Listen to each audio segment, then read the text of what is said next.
I'm Phyllis. I live in my van. Hello, my tribe. Welcome back to my humble van for this video about do you want to be a nomad and what you should really consider if you're really thinking about it. I'm not trying to discourage you. I'm just trying to give you some things to really think about. And first, I'm going to give you my perspective and why I think I was really suited for it. I've always been an avid camper since I was in my early 20s. I didn't camp as a kid, but I got there as soon as I could. And so I've always been outdoors as a tent camper. So being outside and roughing it wasn't really a new thing for me. I'm also not a stuff person. I don't put a lot of value in having a lot of possessions. If you're that kind of person, you might want to really think about that. I always felt tied down by my house. Very, very grateful to have had a house, but it's kind of a burden. It's a blessing and a burden. There's the upkeep and the cost, and it doesn't move. And I wanted to move. So for me, I think that's what made me well suited to being a nomad.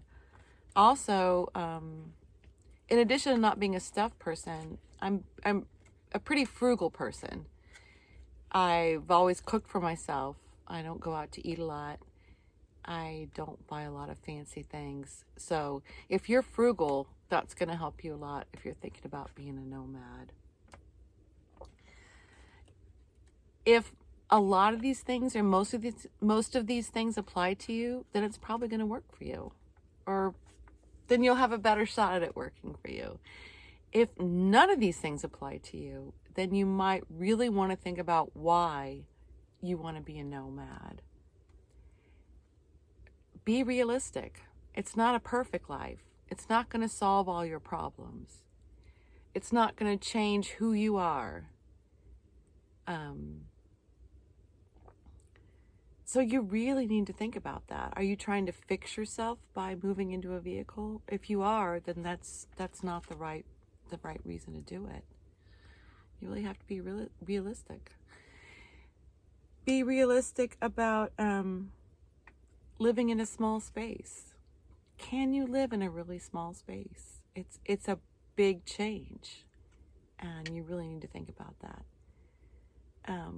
Going back to being not a perfect life, a lot of the YouTubers, and I'm not criticizing them, but they portray it as like the only thing they show is the beautiful and the perfect. And I show a lot of the beautiful and the perfect too, but I also show you my messy van, like my simple build. So don't be swayed by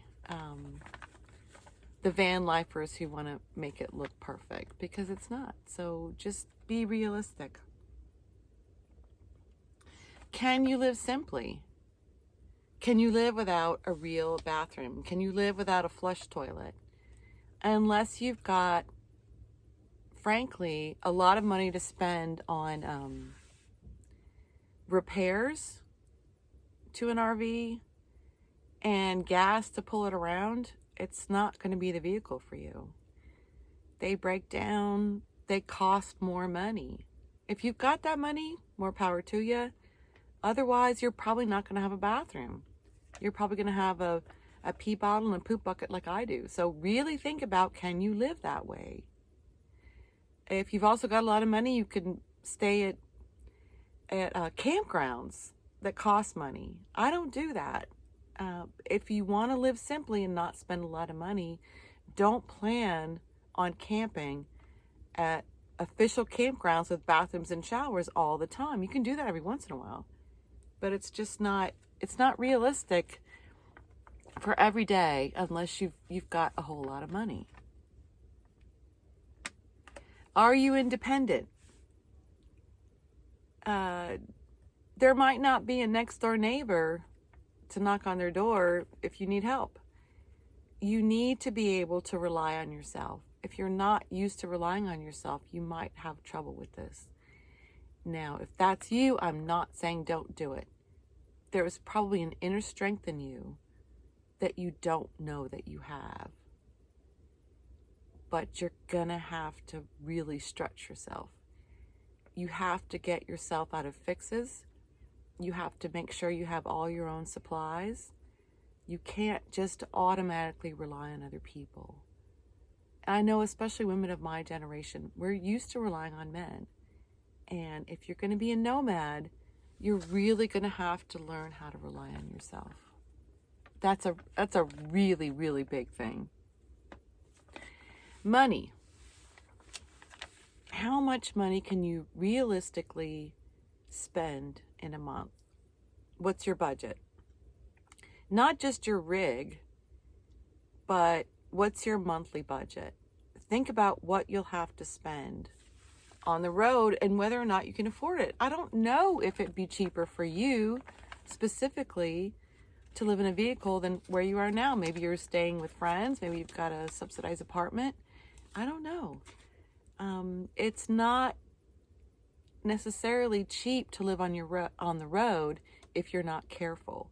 So you really need to sit down and look at your money and think about how much money you can spend each month. If you can't spend $800 a month, then you can't do this. I mean, not really, not comfortably. I spend probably between $800 and $1,000 a month, me personally, but I rarely go out to eat. I cook my own food. My van gets really good gas mileage. So really, really think about your budget. Those are the big things.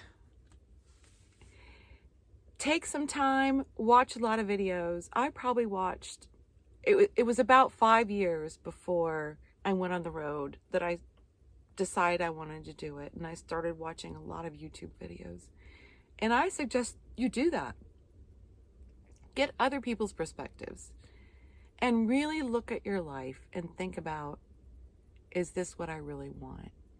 And if you really want to try it, trick out your car for a weekend. Just go set up a bed in your car and go sleep at Walmart. That might sound crazy, but if you can't do that, I don't think you can do this. Because we all sleep at Walmart. And there are plenty of people who just live in a little sedan. So whatever vehicle you have, set up a bed and make yourself some sandwiches and go sleep at Walmart. I would say that's a great first step. I hope that helped you a little bit. Please comment with your questions. And I'm going to be having some other videos coming up on how to pick a rig.